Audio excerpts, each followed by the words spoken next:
Our culture critics are back with us this week here on France 24. Don't forget, Monday is art, Tuesday's music, Wednesday film, Thursday books, Friday fashion. That's going to be with you all this week at this time. So Tuesday means music. Valley will be here very shortly. First, though, we're going to head, in fact, to the south of France, where the world's biggest photojournalism festival is underway there. Our reporter Aurore Dupuis reports now from Perpignan, in fact, on what to expect from this year's Visa pour l'Image.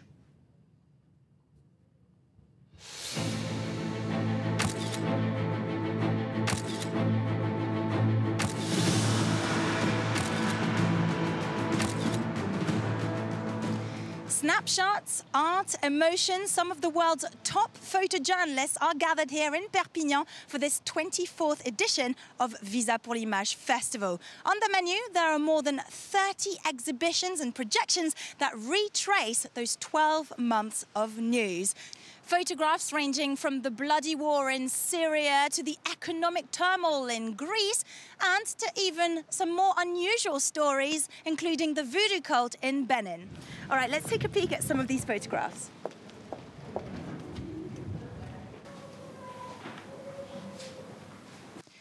Nick Wheeler was one of the rare photographers allowed by Saddam Hussein's regime to have access into the Iraq marshes back in the 1970s. Marshes were a haven, a refuge for a lot of political opponents to the regime. So Saddam Hussein had this plan to build a system of dikes which would slowly divert the flow of the Euphrates and Tigris rivers, which were the main providers of water for the marshes. From destroyed marshes to a forgotten population, 40 million Kurds who are still waiting to have their own country. Julian Goldstein met with one of them, a young activist who deeply affected him. 14 years ago, he embraced the struggle. He dropped out of school and went into the mountains to fight with the PKK for their rights, their basic rights, to speak their own language and to live where they were. That was just a tiny sample. There's a huge variety of photographs here, but according to the director, well, all of them have one thing in common. A good photo is one where you forget about the photographer's skills. If you see a photo of a famine in Africa and you think, oh, what a lovely photo, then it's not good. If it is good, then you say, oh my God, you feel a sense of empathy for the subject. Vous devez avoir de l'empathie pour le sujet qu'il a photographié.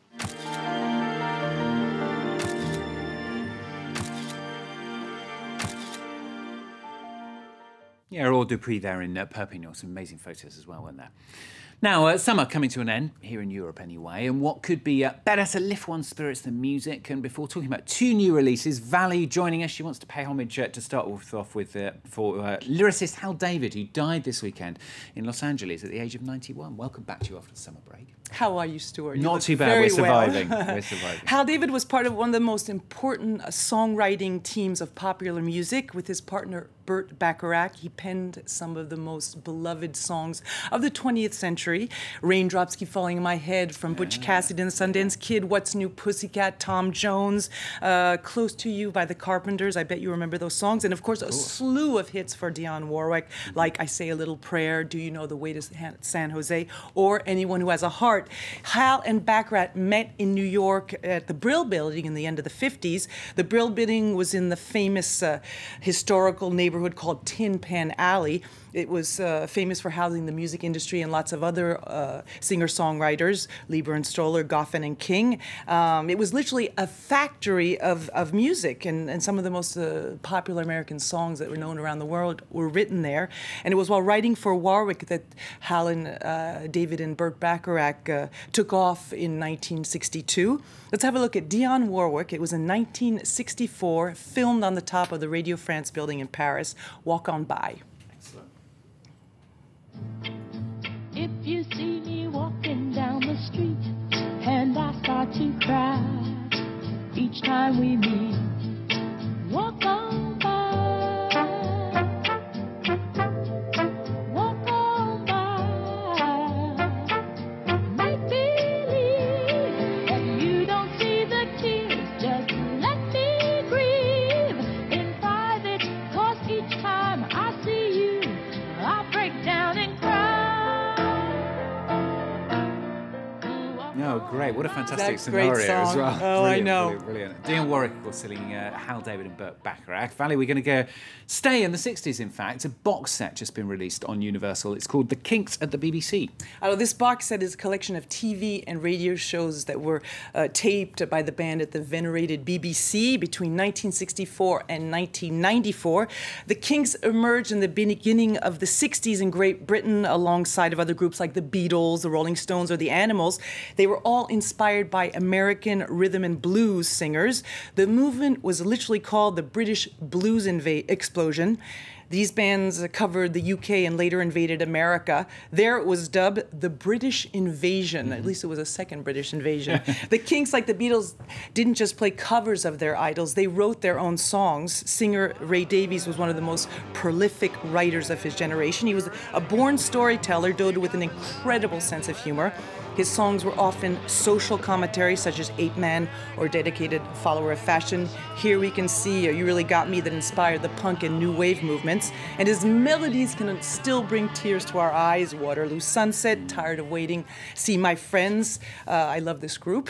We can tell. It's an incredible box set. 5 CDs and 1 DVD out on Universal. I don't know if you remember these shows, Stuart. Saturday Club, Top of the Pops, Top of the Pops, John certainly Peel do. Show, and Yeah, also yeah, the John Old Peel, Grey yeah. Whistle Test. Yeah. The DVD includes clips and concerts from these dandies of pop music. Let's watch a small excerpt taped in 1972 at the Top of the Pops. It's called Lola, or the story of Ray Davies meeting a transvestite, not really knowing it, in Lola. Let's have a look. I met her in a club down in Old Soho, where you drink champagne and it tastes just like cherry cola. Signore Cola. She walked up to me and she asked me to dance. I asked her her name, and in a dark brown voice she said Lola.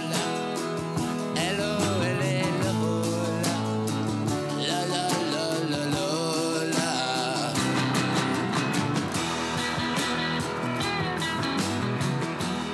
Woman and Talk Like a Man. Hey, wait, Lola. Not many people realize that's what he's talking about in that song. Excellent, fantastic. And after the Kinks, another group, Fleetwood Mac, remember them as well, originating in the 60s in the UK. They're making these, it's a tribute album, this one. Yeah, it's a tribute album, but a good tribute album, because not all tribute albums are good, but I really like this one. Fleetwood Mac was an Anglo-American band that came into being during the British blues explosion as well, but it was in the 70s that they exploded with a trilogy of albums, and notably Rumours in 1977. It remains even today the 8th biggest selling album in history. I think it was Michael Jackson in 1983 that dethroned them with Thriller. Just Tell Me That You Want Me is an homage and has 17 songs covered by as many artists with as many different styles. Likey Lee, MGMT, Karen Elson, or The Kills. Let's watch Anthony Haggerty of the group Anthony and the Johnsons, who does a beautiful version of Landslide that was written by Stevie Nicks of Fleetwood Mac. I climbed a mountain and I turned around, and I saw my reflection in snow-covered hills till the landslide brought me down. Oh, mirror in the sky, what is love? Beautiful sound, isn't it? Beautiful sound, as are nearly all the sounds that Valley picks out. Nearly all the sounds she picks out for us. Valley here, our music critic. And Moby will be here next week, and Valley, you'll be here the week after, won't you? Excellent stuff. Good to be back. Thank you. Thank you very much. That's Culture and the latest news coming up shortly.